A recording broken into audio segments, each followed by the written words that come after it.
Touchdown, buzzer beater, do it all now. All now, top corner talking home run. Touchdown, buzzer beater, do it all now. All now, top corner like ooh. All right. Hello, everybody. It is Monday, June 23rd, 2025, and this is the Monday Report. I'm your host, H. James K. And today, we are going to be talking about IndyCar. More specifically, the new announcement of the new IndyCar and the previous weekend's XPEL GP at Road America.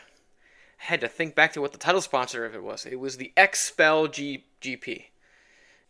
Right off the top, we should talk about the continued dominance of Alex Palou.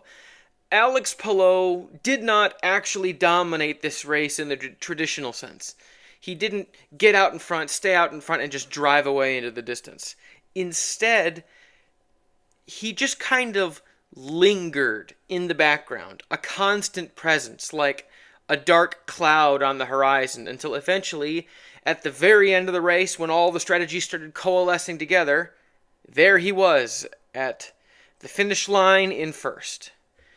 And it was impressive because him and Scott Dixon and Kyle Kirkwood and half the other field were on a massive, insane fuel save to end the race. Like, Palou had to save fuel for 17 laps for the final stint. 17 laps, which a normal stint is about 15 laps when you're pushing it. So 17 was thought to be impossible, and yet there he was. He was able to do it. Same with Scott Dixon, who had to do 16 laps, and Santino Ferrucci had to do like 15, and it was such an impressive fuel save, because there was real talk with 4 laps to go with, I don't even know if he's going to finish. I don't know if he's going to have enough fuel to get all the way back around, because it is worth noting that Road America in Elkhart Lake, Wisconsin is a 4.04 mile road course. Not only the length, but the elevation changes of the track make it so that there really isn't, you can't coast all the way around the track. A lap at speed takes 1 minute and 45 seconds. So if you run out, you're just going to be marooned somewhere on the track. And to that end, half the field was parked at pit exit because they ran out of gas after the finish line. Like Graham Rahal, Santino Ferrucci, Nolan Siegel, and 6 other cars. It was really funny to see, because they cut to that and there's this image of like 7 cars parked on the side of the track at the exit of the pit road, because they had made it to the line, climbing up that hill, but they didn't have enough fuel to get all the way back around to the pits. So that was great. But back to Palou. It's one of the greatest season-long performances I have ever seen. I went to my first IndyCar race in 2007, but I didn't really start, watching every race until 2017. I was kind of an off and on again, fair weather kind of fan. But in 2017, 2018 is when I really started getting into it. And since then, I have never seen, and honestly, I've watched almost every IndyCar race since they were on television. I collect them. So, I've seen almost every race, but I've never seen anything quite like this, where it's just, he's inevitable. I mean, literally, the Thanos with the Infinity Gauntlet memes are so apt for Alex Palou, because he can just be in the middle of the pack, tootling along for the whole race, and then all of a sudden, oh look, he's in front. Oh look, he's winning. Oh look, he won. It is a performance over the course of the season that is, we need to be cherishing this moment, because it might be a long time before we see anything like this. The last time we had someone winning even remotely this consistently was A.J. Foyt in 1975. And A.J. Foyt is, one of the greatest, if not the greatest, IndyCar driver ever in history.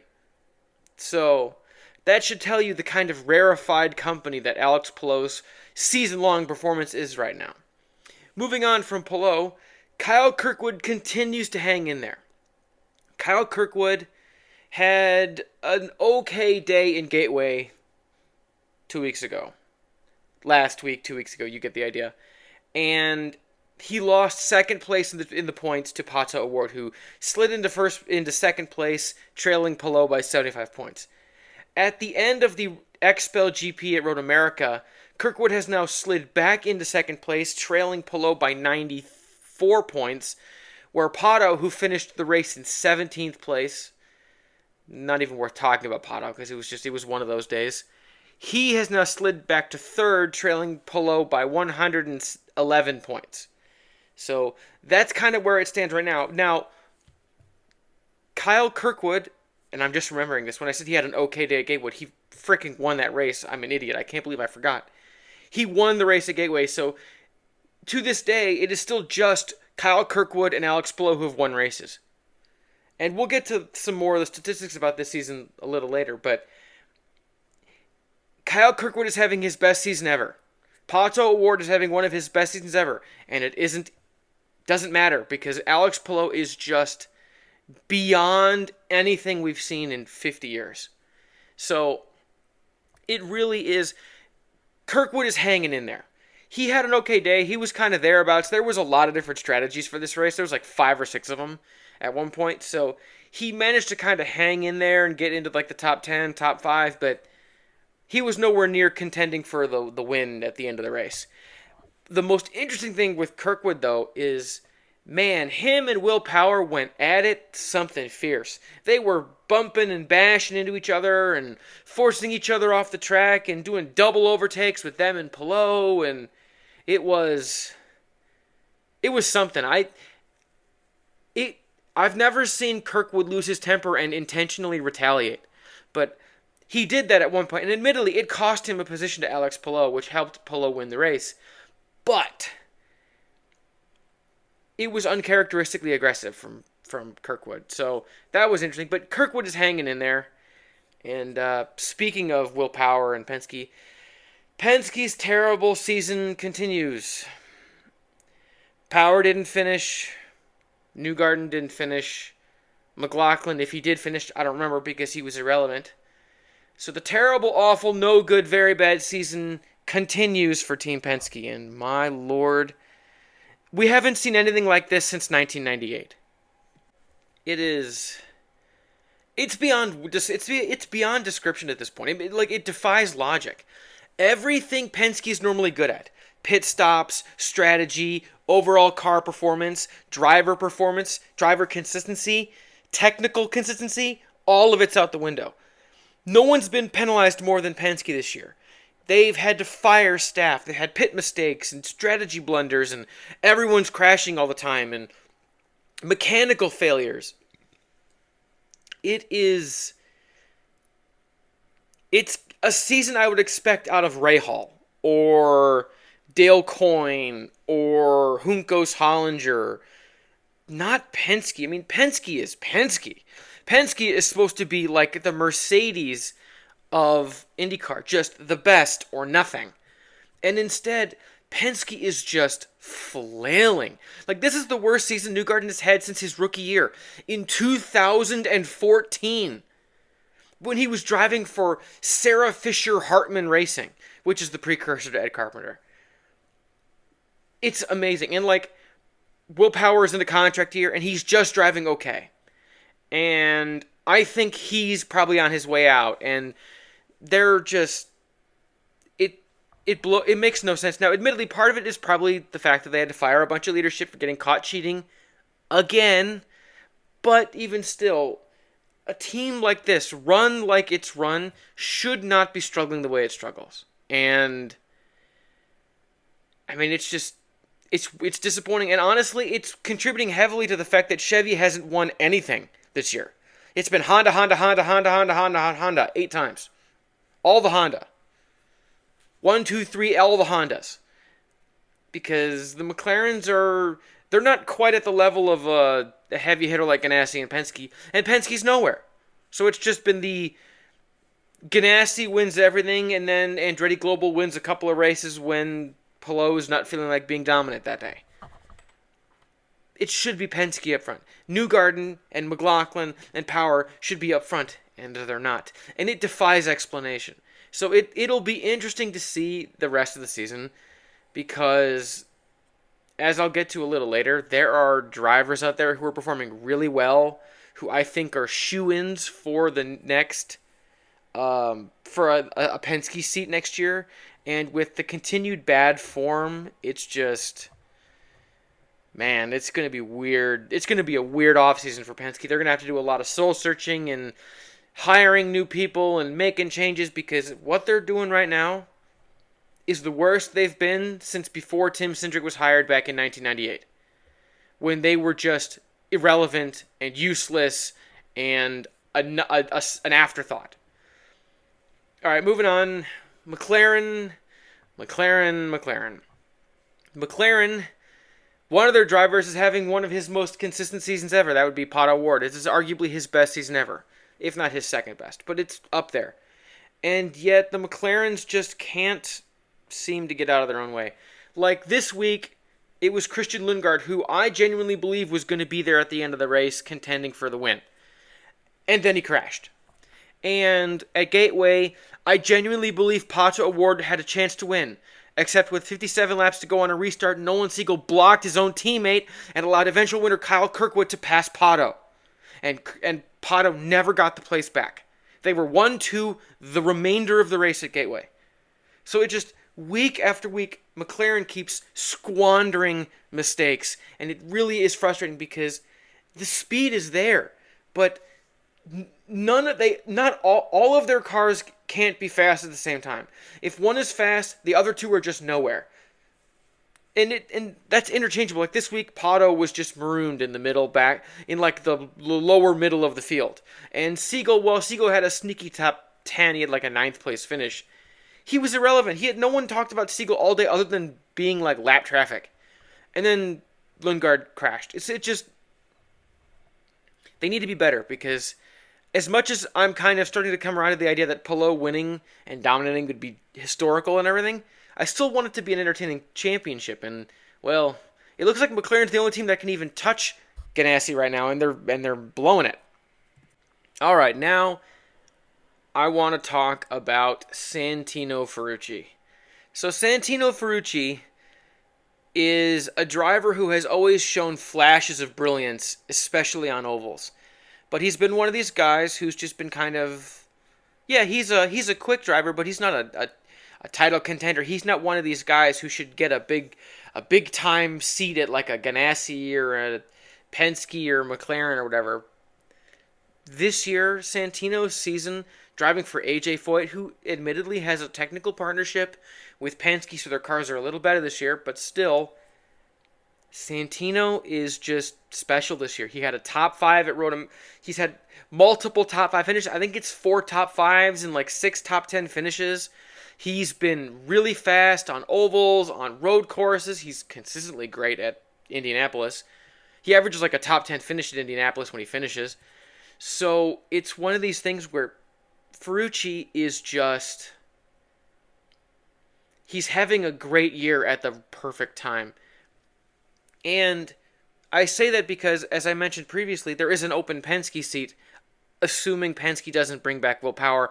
And personally, I don't believe Power is going back to Penske. And that's really sad, because Will Power has been with Penske for well over a decade now.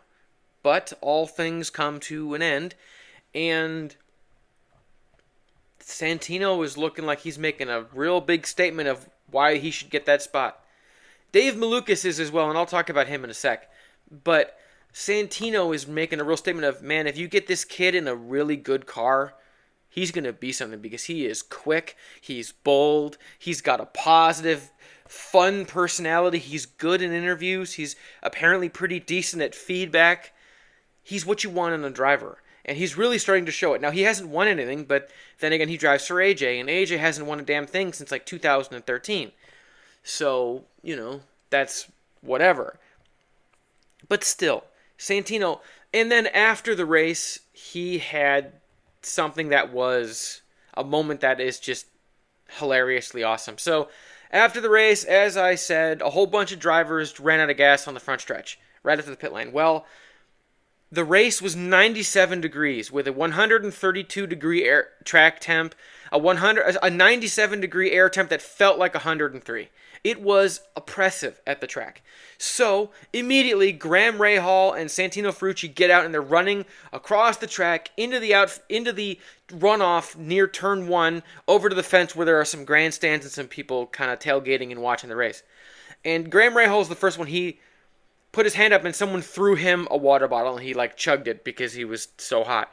So Santino did the same thing, and someone chucked him a bottle and it spilled all over the sand. So then someone chucked him a beer and he caught it and it was a Miller Lite and he chugged that mother trucker foam everywhere. It was the perfect Miller Lite commercial, and I truly believe Miller Lite should sponsor him. It was amazing. It was such a raw human moment. It was so honest, and it was amazing. And it's the kind of thing that I would hope in the kart era, if that happened, Miller Lite would be sponsoring a driver, but they'd be sponsoring Santino. But in these days, I don't think Miller Lite would do it. But oh my God, Miller Lite, if you're listening, please, for the love of God, sponsor that man. Give Santino Ferrucci a sponsorship because, oh my Lord, it was amazing. So that was funny. And oh my God, those drivers getting out of that car, you could tell, Pato looked like he was messed up. He was red in the face and he looked like a zombie. And Graham Rahal, he chugged that entire water bottle in 2 seconds. And all of them were just dying. And I can't even imagine, because, imagine sitting in an enclosed car with no ventilation for 3 hours.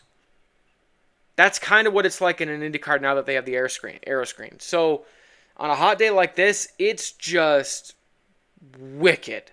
It is absolutely brutal, and the drivers were suffering. Now, admittedly, that hot temp did kind of add to the variance and the unpredictability of the race, but man, those drivers were messed up. All right, moving on. 8 different drivers have had the most laps led in 8 races. In other words, the driver who has led the most laps has been different in all 8 races so far this season, which is the most since 1960. Something we have never seen. In any other year, we'd probably have 8 winners in 8 races, but instead, it's the Palou Kirkwood Honda Power Hour every single week. Looking towards the overall picture of the Road America, the XPEL Grand Prix, this is how an IndyCar Grand Prix should be. There were 6 or 7 different strategies, including both tire and fuel management. And the black and the red tires, there wasn't such a big difference between them that one tire was clearly the tire you wanted to be on.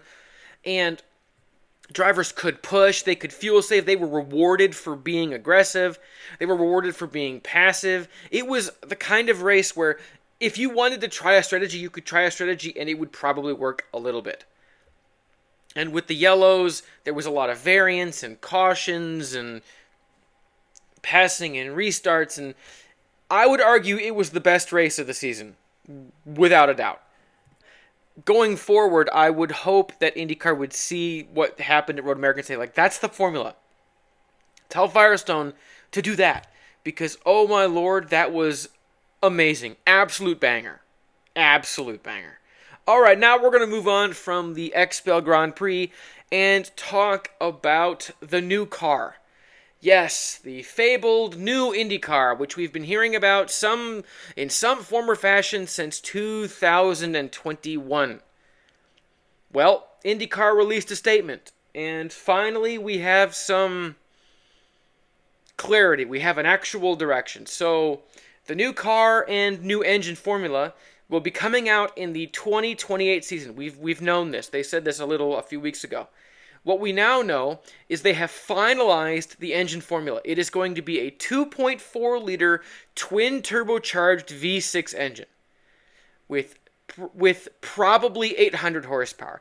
We don't know the power figure as of yet, but I would assume if the previous pitches of the engine goes to 800 horsepower and then you have push to pass on top of that, is to be believed, the engine itself is going to be just a tiny bit bigger, 0.2 liters larger than the current engines, but probably 100 horsepower bigger because of the increase in displacement.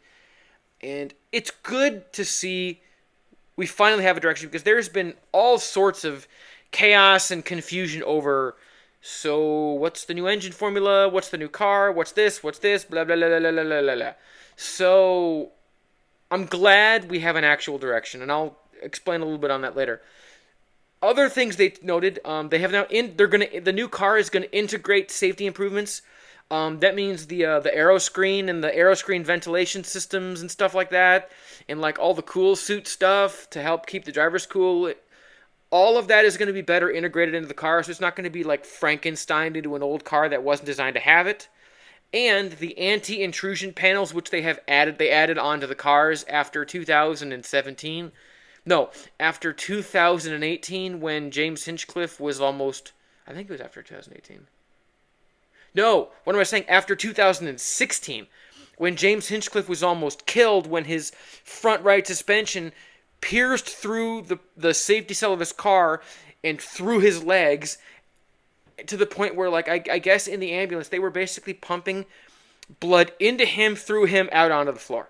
Like, it was just continually pumping new units of blood into him to keep him alive until they could get him to the hospital and stabilize him. He nearly died. Thankfully, he didn't. But after that crash, which was catastrophic, they bolted on these thick, like quarter-inch thick titanium anti-intrusion panels to the sides of the car where the driver's like sides are, where his legs are.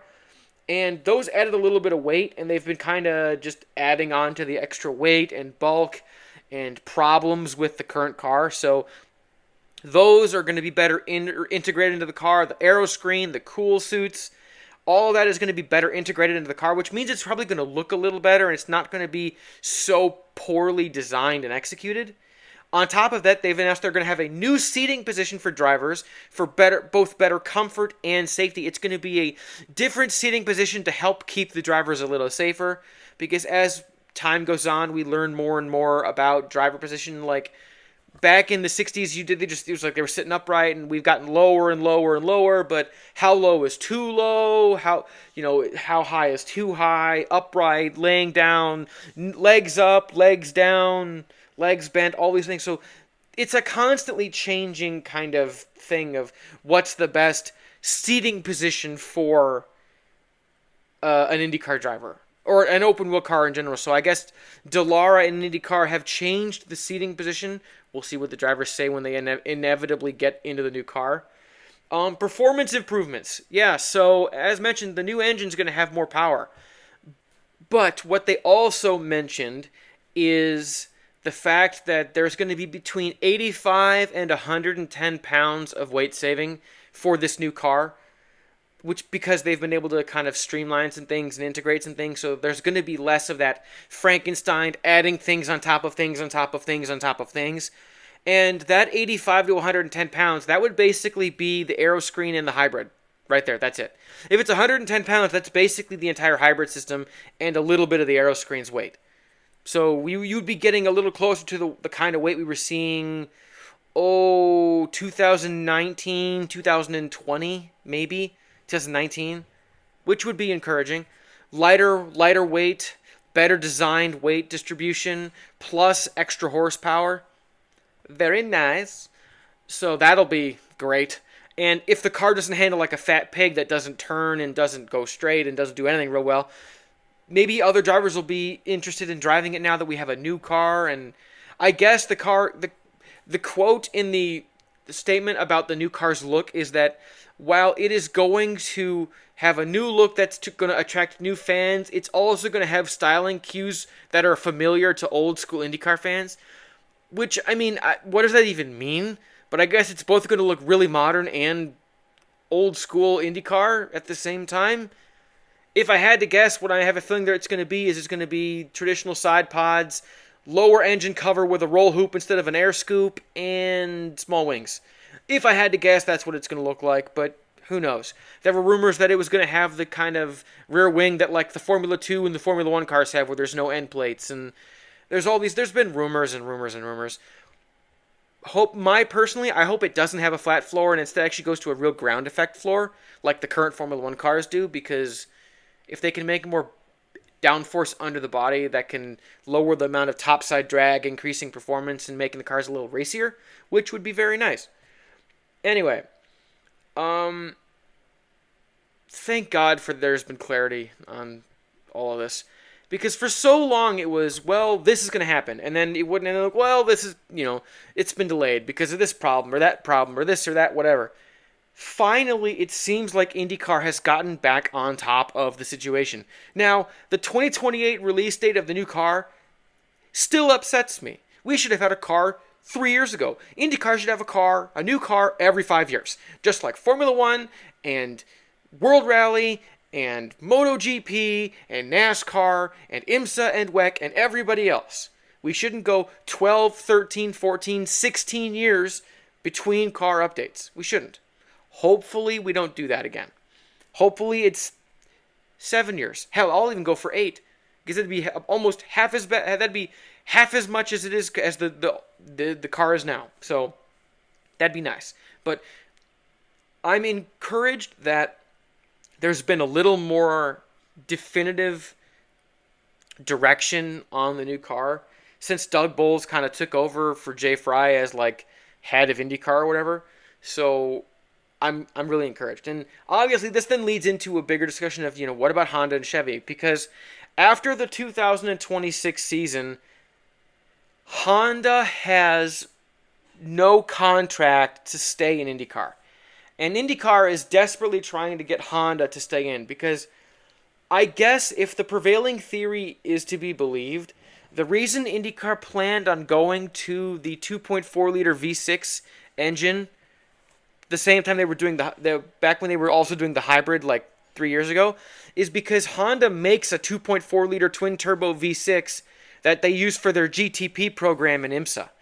And the idea was going to be that they use the same engine in IndyCar and IMSA GTP, but then Mali or Maley or Mail or however you say the company that was contracted to build the new hybrid for the IndyCar series, when they failed and they couldn't deliver on that contractual obligation, Honda and Chevy had to fork over the money to introduce the hybrid themselves, which obviously shelved the 2.4-liter engine update.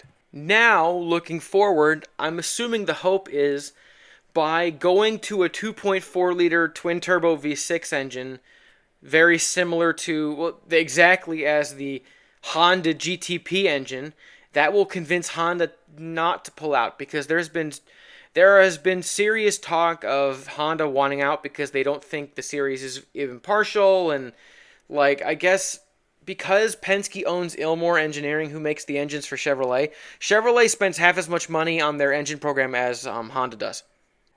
And obviously that's a problem for Honda because they're spending, I guess it's like $10 million a year on their engine program, and they do it kind of at a loss. So yeah, they want out, or they want a spec engine or something to reduce costs. So I'm hoping, and I believe the idea is we're going to go to this engine. You've already developed it. You don't have to develop it anymore. I mean, yeah, you're going to have to turn the boost up a little bit, but you already have the engine, so you don't have to develop something new. You can stop developing two-ish liter twin turbo V6, turbo hybrid engines, and can go to just one. Now, the new car is still going to have the hybrid, the supercapacitor hybrid that's built into the gearbox. That's not going away. So Honda and Chevy are going to get the electrification they want. Hopefully Honda's going to get the engine they want, and hopefully, it means Honda and Chevy will both come back.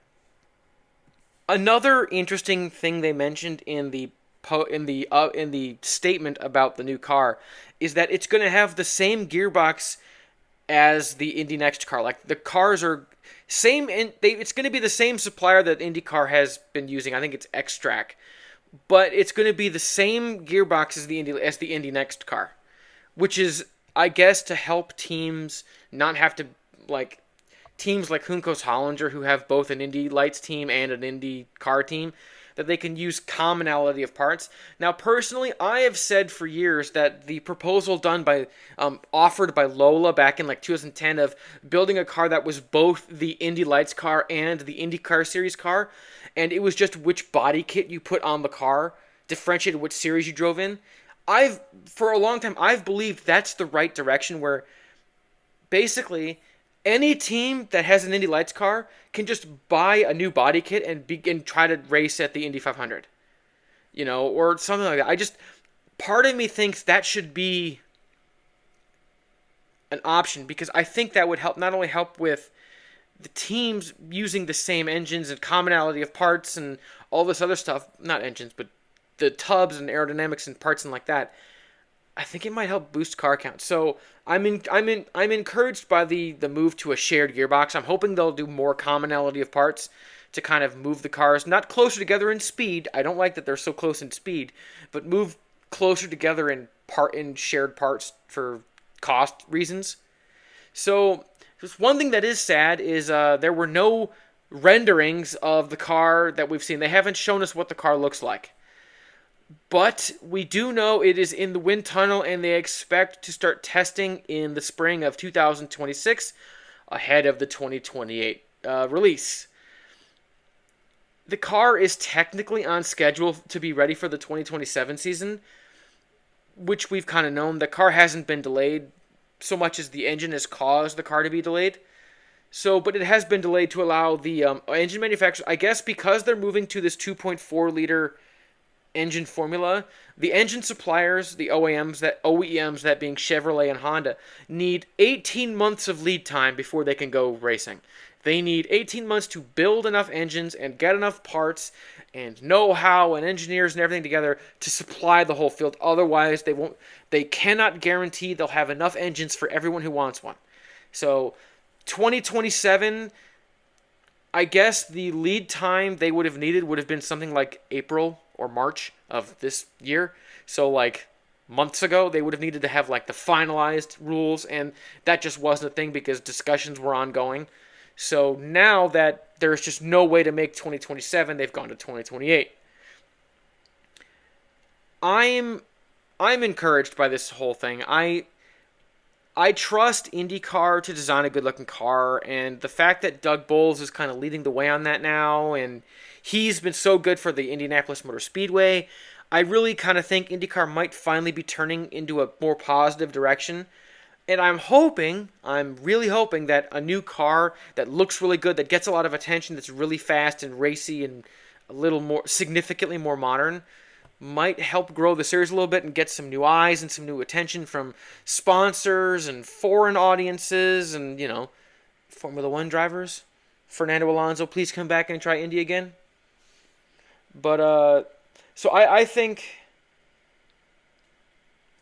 I'm encouraged that finally it seems we're out of the woods. It's been wandering in the wilderness of, well, it might kind of sort of be ready, or it might kind of sort of not be ready, but 2028, it's happening. We have all the rules have been established.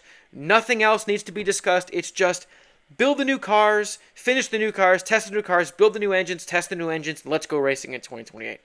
Thank freaking God. All right, now the next thing I want to talk about, real quick, David Malukas. So as I mentioned much earlier, there's going to be an open Penske seat more than likely. Power's likely on his way out. Well, AJ Foyt Enterprises has two drivers, those being David Malukas, or Lil Dave, as everyone calls him, and Santino Ferrucci. And as much as I like Santino and I was really, pulling for him to get a Penske seat, in actuality, I would put significant money on David Malukas driving for Penske next year. He has the once former McLaren driver, boy, that would have been awesome. The form he is showing on a week-by-week basis is so impressive, and his racecraft, he's quick, he doesn't make mistakes, he's a good interview. He reminds me of like Gilles de Ferran before de Ferran got to Penske, or like Paul Tracy before he got to Penske, or one of these guys who's quick and is obviously quick, but he's not a guy who wins races, even though he's in the hunt. And then he goes to Penske and he becomes a dominating all-time great force, blah, blah, blah. I really think that's going to be David Malukas. I've liked this kid. He's dominated everywhere he's gone in the Indy Lights and USF 2000, USF Pro 2000, and all the Indy Ladder Series stuff. He was a beast. Like, I remember my dad and I going to Indianapolis Raceway Park for the Carbonite Classic every year, and guys like Stingray Robb and David Malukas and Louis Foster and all these like guys who've been coming out of lights. My dad and I have been watching these kids grow up from like when they were 16 to now they're all grown adults racing in IndyCar. And David Malukas was always one that whenever he would go up, he was out on track, we'd always turn to each other and say, yeah, this kid's going to be something. This kid is fast. This kid has got it. He's got that it factor, the right stuff, you know? So David Malukas is, I think, a shoo-in for a Penske seat. And honestly, I'd be so happy for him because talk about a driver who just dumb luck. He had a great top-line seat with McLaren, and then he like spiral fractured his wrist or something like that. He like severely broke his wrist, and it was like McLaren said, we're burning money, we can't afford you, so we're going to have to fire you and get a pay driver. And that's why we're stuck with Nolan Siegel, who is on my shit list. I don't like him anymore. So after that missed opportunity, I'm glad David Malukas, I'm so glad little Dave is getting his shot, possibly. It really looks like it. He was so good at Gateway. He was so good at Road America. He's been good all year. I mean, he's driving in... Yes, AJ Foyt has a Penske partnership, but it's still AJ Foyt Enterprises. They're still one of the poorest teams. They're still poorly run. They don't win. They don't have great strategy or pit crew. But, man, he is driving the wheels off that car. And I think it's building towards him finally getting a top seat. And I think once he gets a top seat, people are going to see that, oh, this kid's a star. This kid is going to be something because he is just bad fast. All right, I think I'm going to end it there. So I don't have an episode planned, obviously, for this week and for next week, but the week after that is my next kind of expose, and it's going to be the evolution of sports broadcasting.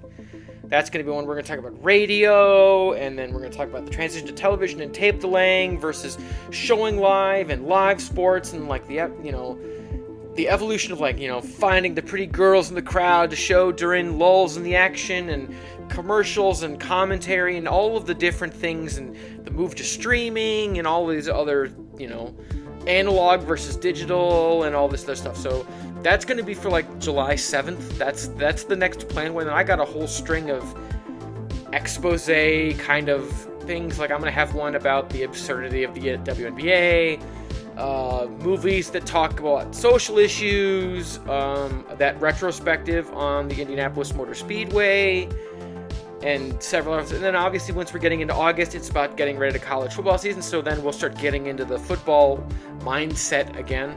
And this channel will probably be pretty much all football until February, probably. So that's the kind of the plan going forward. So for those of you listening on Apple Podcasts and Spotify and everywhere else that podcasts are available, thank you. I appreciate it. We're still a very small podcast.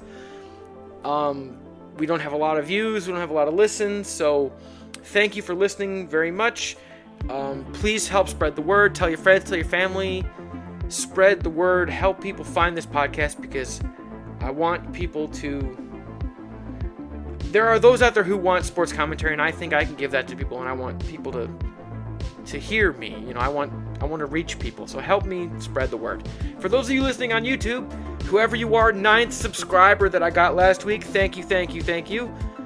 Man, I was like, yeah, I want to get to 10 subscribers, that'd be cool, and then I literally finished recording that video, and I had a 9th one. That was awesome. So thank you, 9th subscriber. Just 1,000 more, and then we're going to be something. So thank you all for listening. My name is H. James K. Until next time.